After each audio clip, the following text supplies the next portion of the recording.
Voila. It's perfect. Scotty, sit. Who's a good little lamb? Stay.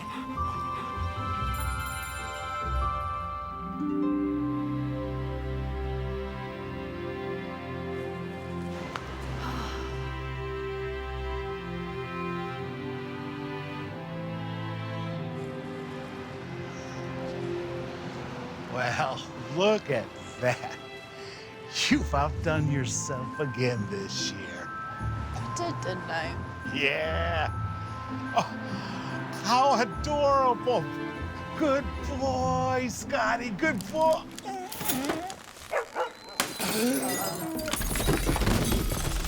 Go.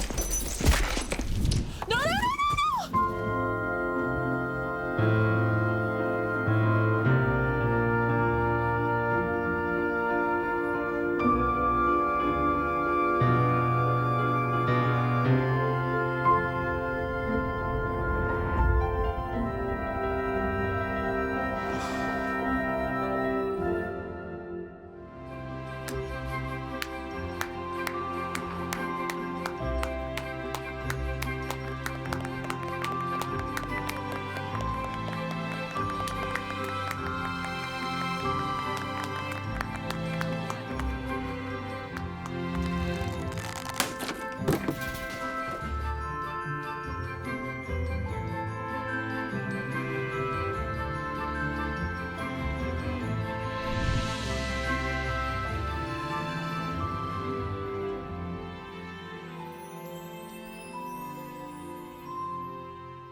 Buenos días a todos y desde hoy empiezo a desearles una feliz Navidad. Ahora, sin duda ya han visto o pronto verán todos los letreros y calcomanías y adornos y algunos dicen Jesús es la razón de la estación. Y de hecho quizás tengas uno en tu auto o en algún adorno navideño en tu casa. Y ciertamente aprecio el sentimiento detrás de eso porque es Jesús contra la comercialización de la Navidad. Y creo que sí, debemos mantener a Cristo como el centro de la Navidad. Jesús es la razón por la que celebramos la Navidad.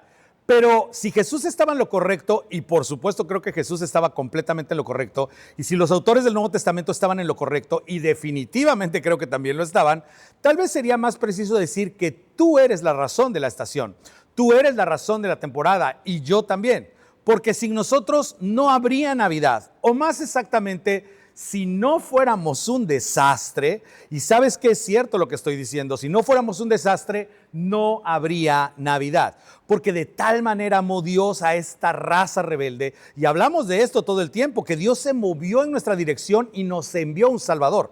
Así que tal vez necesitamos nuevas calcomanías, nuevos letreros o quizás nuevos adornos para el árbol de Navidad. Tal vez uno que diga, yo soy la razón de la estación. Eso seguro causará problemas. O si no te gusta tu trabajo actual, tal vez una calcomanía que diga, mi jefe es la razón de la estación. O quizás, si no quieres ser invitado a la cena de Navidad, algo que diga, mi suegra es la razón de la estación. Y solo para aclarar, yo ya no tengo suegra, pero ella no era el caso, ¿ok? Pero bueno, en fin, el punto es simplemente este, que el nacimiento de Jesús fue para nuestro beneficio, la Navidad fue para nuestro beneficio y nos benefició de muchas maneras. Así que lo que vamos a hacer en estas 3 reuniones durante esta temporada navideña es hablar específicamente sobre 3 razones por las que Jesús vino. Cómo nos benefició y cómo esa primera Navidad y las Navidades posteriores realmente fueron para nosotros porque de tal manera amó Dios al mundo. Y la primera razón de la que vamos a hablar viene, y esto será un ángulo un poco diferente, de lo que llamamos la historia de la Navidad. Ahora bien, todos estamos familiarizados con el relato de la Navidad, pero algunos de nosotros no estamos tan familiarizados con la historia de la Navidad o específicamente con el trasfondo del relato de la Navidad.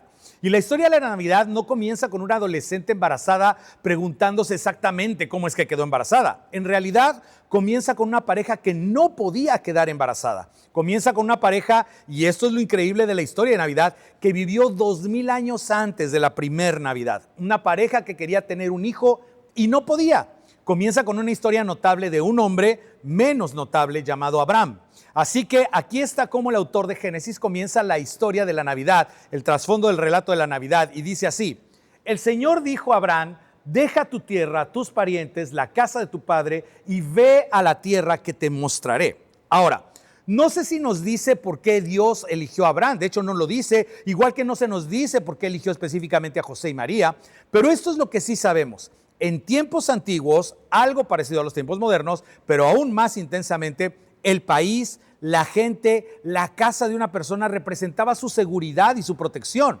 Y Dios le dice a este hombre que aparentemente eligió porque necesitaba a alguien para empezar todo esto, Abraham, quiero que dejes esencialmente todo lo que conoces y todo lo que te proporciona seguridad. Y a cambio, esto es lo que haré por ti. Y aquí es donde comienza la historia. Dios le dice a Abraham, haré de ti una nación grande. Ahora bien, es muy interesante y quizás ya lo saben, Abraham tenía alrededor de 75 años cuando Dios le dijo, quiero que dejes todo lo que conoces y haré de ti una gran nación. Y tal vez porque él y Sara no podían tener hijos, estaba pensando, a ver, no sé sobre eso de una gran nación, me conformaría con ser papá de alguien, ¿no es verdad? Pero Dios no había terminado, la promesa continúa así, y te bendeciré y haré famoso tu nombre. La razón por la que todos hemos oído hablar de Abraham ahora, antes de hoy, es porque esta promesa simplemente se cumplió. Su nombre se hizo famoso, pero había aún más. Y lo que Dios le dice a Abraham a continuación realmente es lo que establece el escenario para la historia de la Navidad. Y nuevamente, 2000 años antes de la primer Navidad, esto es lo que Dios le dice a Abraham: y serás una bendición. Lo que significa que Abraham, alguien en el mundo, estará mejor gracias a ti. Y por supuesto, la pregunta que harías es, pues, ¿quién va a estar mejor gracias a mí? Y esta es realmente la parte increíble y asombrosa de la promesa, porque lo que Dios promete a continuación era absolutamente imposible, impensable, inimaginable. Esto es lo que Dios le dice: por medio de ti serán bendecidas todas las familias de la tierra, o todas las personas de la tierra estarán mejor gracias a ti. Ahora bien, esto era inimaginable, increíble, incluso en la superficie, pero dentro de ese contexto cultural hay que saber que en los tiempos antiguos la gente no se bendecía mutuamente. De hecho, las naciones conquistaban, esclavizaban y saqueaban a otras naciones, pero no se bendecían entre sí. Pero a pesar de esto, Abraham, según nos dice, creyó en la promesa de Dios tan descabellada como parecía, obedeció a Dios y dejó toda su seguridad, todo lo que conocía, y siguió a Dios. Y aunque fue obediente a Dios, Abraham no vivió lo suficiente para ver esta promesa cumplida.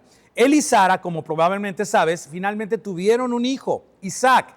Y ahí comienza la historia de una de las familias más disfuncionales que puedas imaginar. Sin importar qué tan disfuncional sea tu familia, solo observa o sigue la historia y el linaje de Abraham y realmente es increíble. De hecho, si alguna vez te has preguntado si has llegado tan lejos o estás tan mal como para que Dios pueda usarte, solamente quiero que recuerdes y estudies la historia de Abraham y su familia. De hecho, aquí hay algunos detalles interesantes. La disfunción realmente comienza con él. En un momento, Abraham se encuentra con un rey y Sara, a sus 70 y tantos años, era tan hermosa que estaba absolutamente convencido de que el rey lo mataría para robarle a su esposa y llevarse a Sara a su harem. Así que Abraham miente. Imagínense esto, señoras. Abraham miente y dice, no, ella no es mi esposa, es mi hermana. Y técnicamente sí era su media hermana. Ahí empieza la disfunción. Y luego Isaac, su hijo, su único hijo, justo hace lo mismo con su esposa. Miente sobre ella y dice, no, ella es mi hermana porque también era muy hermosa. Y después de esto todo empeora. Isaac tiene un par de hijos y estos hijos se odian entre sí. Literalmente sus familias van a la guerra entre ellos. Y luego Jacob, uno de estos dos hijos, uno de los dos hijos de Isaac, tuvo 12 hijos y 10 de ellos vendieron a uno de sus hermanos como esclavo. Y así la historia disfuncional sigue. Así que al principio nadie en la familia de Abraham estaba siendo bendecido y nadie estaba siendo bendecido gracias a la familia de Abraham. Eventualmente todas las familias terminan en Egipto como esclavos y como nación esclava, como estado esclavo, obviamente no estaban en posición de bendecir a nadie. Y luego, si conoces la historia, Dios envía a Moisés cientos de años después. Y cuando Moisés sacó a la nación de Israel de la esclavitud, Egipto no se sentía muy bendecido, ¿verdad? Poco después los cananeos tampoco se sentían muy bendecidos, así que esto sigue y tal vez la gente había olvidado la promesa de Dios a Abraham, tal vez la habían minimizado. Pero si pausaras la historia en este punto y dijeras, a ver, espera un momento, Abraham, los descendientes de Abraham, Dios les dijo a tus antepasados que el mundo entero sería bendecido a través de él y no vemos nada de esto sucediendo. De hecho, ni siquiera vemos el potencial de que esto suceda. 1000 años después de que Dios le hizo esta promesa a Abraham, sus descendientes son tan numerosos que se han convertido en un reino oficial que conocemos como el reino de Israel.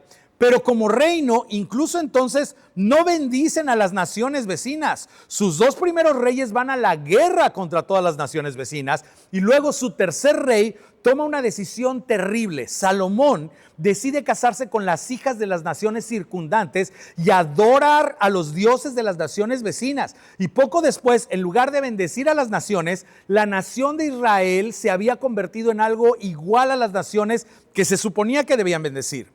Y luego, si recuerdas la historia, Dios juzga a Israel, lo divide, de hecho, envía a las naciones vecinas a invadir Israel para castigarlos.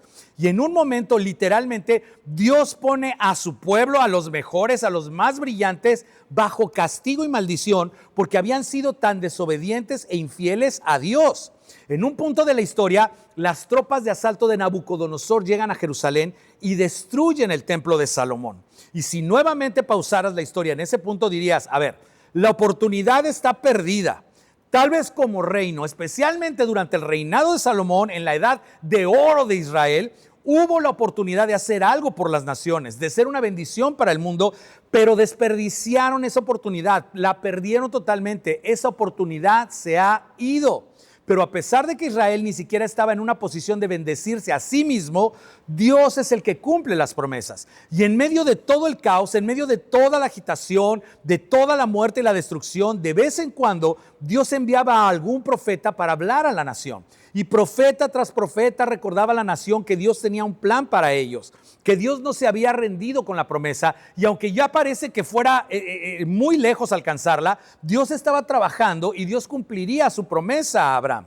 Isaías fue uno de esos profetas. Imagina cómo debieron sonar y sentirse estas palabras en un tiempo de escasez económica, en un tiempo en el que ni siquiera podían cuidar de sí mismos, mucho menos pensar en ser bendición para alguien más. Isaías escribe estas palabras famosas y dice esto: yo te pongo ahora como luz para las naciones, a fin de que lleves mi salvación hasta los confines de la tierra. A lo que ellos debieron haber pensado: ¿luz para las naciones? Si está oscuro en nuestra propia nación, ¿cómo vamos a hacer una luz para alguien más? Además, las naciones no están impresionados con nosotros, no están impresionados con Yahweh. Israel ni siquiera puede salvarse a sí misma. ¿Cómo va a llevar salvación hasta los confines de la tierra? Esto es ridículo, es insultante. Su economía en ese momento estaba en ruinas, nadie se sentía bendecido, nadie estaba en posición de bendecir a nadie más. No había forma posible de que lo que Dios prometió a Abraham hace tantos años se fuera a cumplir. Luego, alrededor del año 436 a.C., es decir, 1600 años después de que Dios hizo la promesa a Abraham, Dios envía a otro profeta, el profeta Malaquías, y nuevamente, si hubiéramos vivido en esa época, en Judea o incluso en lo que sería Galilea, habríamos escuchado estas palabras y habríamos pensado, ¿sabes qué? Esto es imposible, esto es una burla, Dios está burlando de nosotros.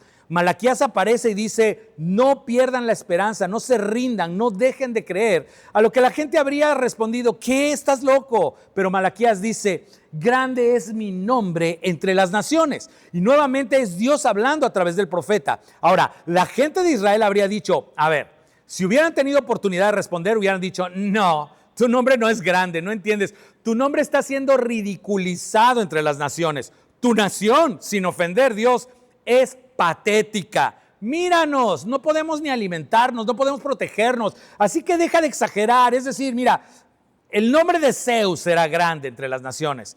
Eventualmente el nombre de Júpiter será grande entre las naciones. Y prepárense, porque Alejandro está a punto de dejar su huella en las naciones y su nombre será grande. Es más, de hecho, se convierte en su apodo, Alejandro el Grande. Pero Yahweh, Israel, ni nuestro reino. Pero Malaquías no había terminado y dice: no, Dios no ha terminado. Desde donde nace el sol hasta donde se pone, es decir, en todo el mundo, en todo lugar se ofrece incienso y ofrendas puras a mi nombre, porque grande es mi nombre entre las naciones, dice el Señor de los ejércitos. Y nadie lo tomó en serio. Y nosotros tampoco lo habríamos hecho, porque era imposible en ese momento. Estaba fuera de alcance. La nación ya había sido invadida por los asirios, los babilonios, los persas, los macedonios, y esto seguía y seguía. Y luego, para añadir dolor a la herida, en el año 63 a.C., Pompeyo llega a Judea, toma la ciudad de Jerusalén por la fuerza, asesina a la mitad de los sacerdotes y anexa toda esa región al Imperio Romano, a la República de Roma. Y así comienza la famosa ocupación romana de Judea y Galilea. Así que claramente, si hubiéramos llegado a esa parte de la historia, si hubiéramos pausado y reflexionado sobre lo que Dios le dijo a Abraham, tres cosas eran absolutamente claras. Las naciones no serían bendecidas a través de Abraham. Israel no sería una luz para los gentiles y claramente su Dios no sería adorado en todo el mundo, porque nadie estaba interesado en un Dios que era demasiado débil para cuidar a su propio pueblo. Y luego, cuando las cosas estaban tan desesperadas como podían estar, cuando la promesa de Dios a Abraham estaba completamente fuera de alcance, Dios actúa.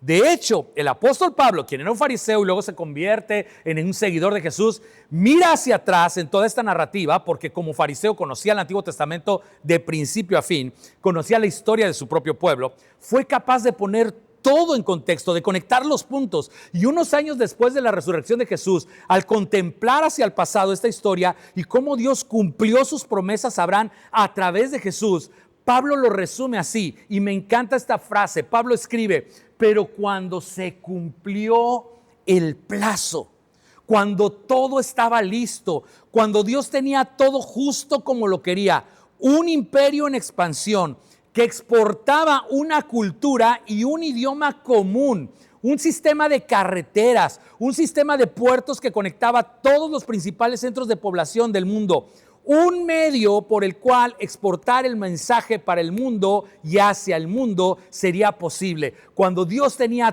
todo como lo quería tener, Dios envió al ángel Gabriel a Nazaret, pueblo de Galilea, a visitar a una joven virgen comprometida para casarse con un hombre que se llamaba José, descendiente de David. Y ojo con esto, la virgen se llamaba María.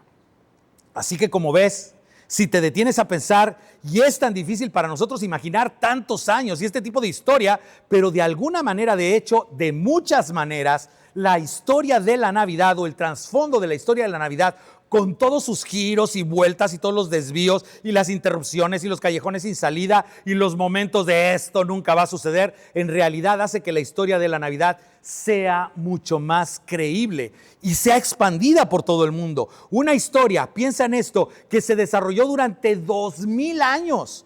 Cuando Jesús finalmente nació, Babilonia era inhabitable. Cuando Jesús nació, todo el imperio persa había sido totalmente deshecho. Cuando Jesús nació, el reino de Alejandro había sido dividido. Roma era considerada eterna, pero eventualmente incluso Roma se rendiría ante el rey bebé. Y quizás, y esto es solo mi opinión, quizás la razón por la que Dios esperó tanto fue una razón política. Quizás Dios estaba enfatizando un punto político, que los reinos de este mundo no tienen la capacidad de bendecir al mundo, solo de gobernarlo. Así que no deberíamos sorprendernos de que años después, cuando el bebé de Belén se convierte en profeta y luego en rabino, no debería sorprendernos de que cuando Satanás, como Mateo nos lo relata, llevó a Jesús, ¿recuerdan esta historia de su vida? Lo llevó a una montaña muy alta y allí le mostró todos los reinos del mundo y su esplendor, y le dice a Jesús: te daré todo esto, te entregaré todos estos reinos si simplemente te rindes ante mí por un momento, si simplemente te inclinas y me reconoces como tu superior por un instante, solo si te inclinas y me adoras. Y recuerdan lo que Jesús dijo. Bueno, estas son mis palabras, no las suyas, pero Jesús dijo: no, gracias. No es eso por lo que he venido. No he venido para asumir el control, no he venido para tomar el mando de una red de reinos fallidos llenos de disque mantenedores de paz, pero no hacedores de paz. No he venido a conquistar el mundo, he venido a bendecir al mundo, dando mi vida por el mundo para demostrar el camino a seguir para este mundo. Volviendo a la historia, la virgen se llamaba María y el ángel se acercó a ella y le dijo: Nuevamente, inimaginable, pero toda la historia es inimaginable. El trasfondo, la historia, todo es increíble. Quedarás embarazada y darás a luz un hijo y le pondrás por nombre Jesús. Él será un gran hombre y lo llamarán Hijo del Altísimo. Y nuevamente, ¿qué tan grande será? Bueno, finalmente el nombre de Abraham es grande y Jesús, tu hijo, será aún mayor. Él será grande y será llamado, a diferencia de Abraham y de cualquier otra persona que haya vivido antes o que viva después, será llamado el Hijo del Altísimo.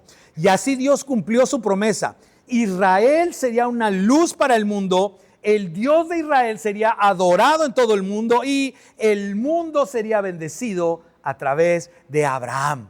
El mundo estaría mejor gracias a Abraham. Y así termina el trasfondo de la historia de la Navidad. Una saga de 2000 años, fascinante, asombrosa, inspiradora, pero también, si lo piensas, es un poco desafiante. Y aquí está la razón por la que lo digo. Al pensar en esta historia y cada vez que pienso en ella, es tan increíble, pero es tan real. Y realmente sucedió. Y cuando pienso en ella, pienso en las implicaciones para mí. Y pienso honestamente en las implicaciones para nosotros. Pienso en lo que implica para la iglesia en general y para hombres y mujeres que se llaman a sí mismos cristianos y para los grupos de personas que se consideran seguidores de Jesús. Las implicaciones son estas. Si la llegada de Jesús fue una bendición para el mundo, ¿no deberían los seguidores de Jesús ser una bendición para el mundo también? Usando las palabras que Dios le dijo a Abraham y luego el ángel le dijo a María, si la llegada de Jesús está destinada a ser una bendición y a su vez ha resultado ser una bendición para el mundo, ¿no deberían los seguidores de Jesús ser también una bendición para el mundo? ¿Lo somos? ¿Lo soy yo? ¿Lo eres tú? Sí, piensa en esto. Si el mundo está mejor gracias a Jesús, ¿no debería nuestro mundo y nuestras comunidades estar mejor gracias a los seguidores de Jesús? ¿Lo están? Y si Jesús es la luz del mundo, ¿no debería nuestra presencia colectiva en el mundo hacerlo más brillante? ¿Lo hace? ¿Y eso importa? La respuesta es, por supuesto que importa. Importa muchísimo. Y estas son muy buenas preguntas para hacernos individualmente como seguidores de Jesús. Y son buenas preguntas para hacernos como iglesia y son especialmente buenas preguntas para hacernos en esta época del año. Buenas preguntas para reflexionar. Y desde mi punto de vista, si tuviera que responder estas preguntas específicamente para nosotros, y si no sueles ser parte de esta transmisión en línea, y si no eres parte de nuestra iglesia, de alguna de nuestras reuniones, esto puede sonar un poco extraño, pero lo diré de todos modos. Desde mi perspectiva, ustedes son una bendición para su comunidad. Y ustedes son una luz en nuestro mundo y las personas en sus comunidades y en nuestros vecindarios, en nuestras colonias, en las áreas que rodean nuestra iglesia, realmente están mejor gracias a ustedes. Y la razón no es que sean extraordinarios o notables, más de lo que Abraham fue extraordinario o notable. La razón es porque ustedes han elegido no estar contentos simplemente con creer cosas acerca de Jesús, sino que han decidido seguir a Jesús y vivir los valores de Jesús y abrazar el camino de Jesús. Y siempre que una comunidad de personas se une y hace eso, el mundo se convierte en un lugar mejor. Entonces, en Navidad, Dios bendijo al mundo con un tipo diferente de rey. Hablamos de eso todo el tiempo. Un rey que vino a establecer un tipo diferente de reino, un reino al revés. Un reino de primero son los demás, y donde sea y cuando sea que sus seguidores se unan para vivir eso y abrazar y vivir esa sencilla ética de primero los demás, el mundo es un lugar mejor y bendecido. Pero resulta que bendecir al mundo era solamente una de las 3 razones por las que Dios nos dio la Navidad. Y hablaremos de la segunda razón la próxima vez, en la segunda parte de la razón de la estación.